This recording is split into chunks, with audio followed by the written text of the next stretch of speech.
So, who really started World War I? It's a question that sounds simple, but the answer?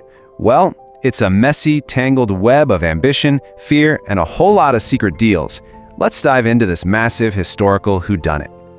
You've all heard this phrase, right? The war to end all wars. It was such a powerful promise. A promise that, as we all know now, just tragically fell apart. We're talking about the first time in history that countries from all over the world fought in a single conflict. The scale was just unlike anything anyone had ever seen before. The story most of us get in school starts right here, with one single fatal gunshot in a city called Sarajevo. This is the moment that supposedly lit the fuse for the entire planet. But come on, is that really the whole story? Was one assassination truly enough to throw an entire continent, and then the world, into a war that would kill millions of people? Or was there something much, much bigger going on behind the scenes?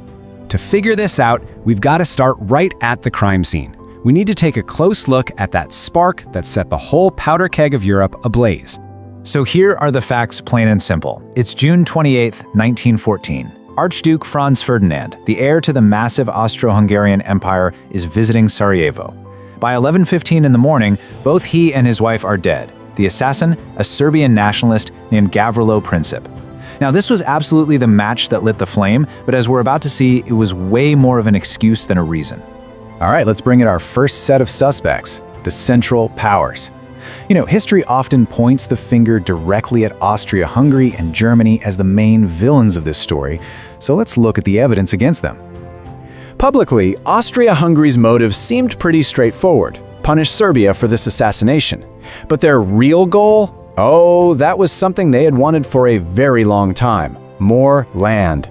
They saw this tragedy as the perfect golden opportunity to finally absorb Serbia and grow their empire. And if you want to know their true intentions, just look at what they did next.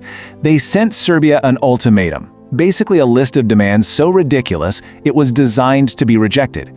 They demanded to lead the investigation on Serbian soil, and they only gave them 48 hours to comply. Get this, the Austro-Hungarian ambassador literally handed them the note and then immediately left the country. They weren't there to negotiate, they were paving the road to war. So you have to ask, why was Austria-Hungary being so bold? Well, the answer comes down to this term: carte blanche, or a blank check. It means you're giving somebody total unlimited freedom to do whatever they want. And that is exactly what Germany gave to its ally. Yep, Germany was secretly bankrolling and cheering on Austria-Hungary every step of the way. And here is the absolute key. German leaders knew that an attack on Serbia would almost certainly drag Russia and then France into a much bigger war. But they gave them that blank check anyway. That's what gave Austria-Hungary the confidence to make such an aggressive move. Okay, so the case against the Central Powers is looking pretty solid, right? But what about the other side? Were the Allied powers really just innocent bystanders who got dragged into a fight they never wanted? Let's start digging into their secret motives. First up, Russia. Officially, their whole story was, we're just protecting our little buddy Serbia. But their actions? They tell a very different story.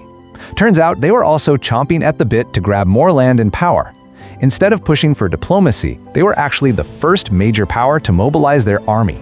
They seemed just as ready for a fight as anyone else. And then there's France. They were playing this incredibly clever and seriously dangerous game behind the scenes.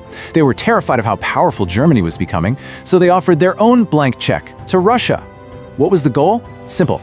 Egg on Russia to be aggressive, which would tie up German soldiers on the Eastern Front and hopefully give France an easy shot to invade Germany from the west. And this might just be the most surprising twist of all. Great Britain. Their motive wasn't really about protecting allies, it was about protecting their empire. Germany was a rising star, economically and militarily, and British leaders basically thought, this world ain't big enough for the both of us. This fear completely drove their strategy. They actively avoided diplomatic talks. They dodged any attempt at mediation. They just let the crisis get worse. Why? Because a war that weakened Germany was seen as the best way to protect Britain's spot at the top of the world. So with all this blame being passed around, let's circle back to Germany for a second. Because even with all these different motives flying around Europe, there's a deeper reason why so much of the responsibility still lands squarely on their shoulders. And it goes way beyond just backing up an ally. Look, here's the bottom line. Germany was the one and only nation that could have stopped this whole thing before it even started. All they had to do was pull back that blank check, take it off the table. Austria-Hungary would have been forced to back down. But they didn't. They chose not to. The big question is, why? Well, part of the answer lies with the man in charge. Kaiser Wilhelm II has been described as an angry, militaristic autocrat. This was a guy who hated diplomacy. He genuinely believed that war was the only way to prove Germany's greatness. He simply wasn't looking for a peaceful way out. And this right here reveals the critical now or never thinking inside Germany's leadership. The German high command truly believed their country's power was at its absolute peak. So in their minds, a preemptive war was the only way to lock in their place as a world power before other countries had a chance to catch up. For them, war wasn't a risk, it was an absolute necessity. So, after looking at all the evidence from all the different sides, what's the final verdict in our little historical investigation?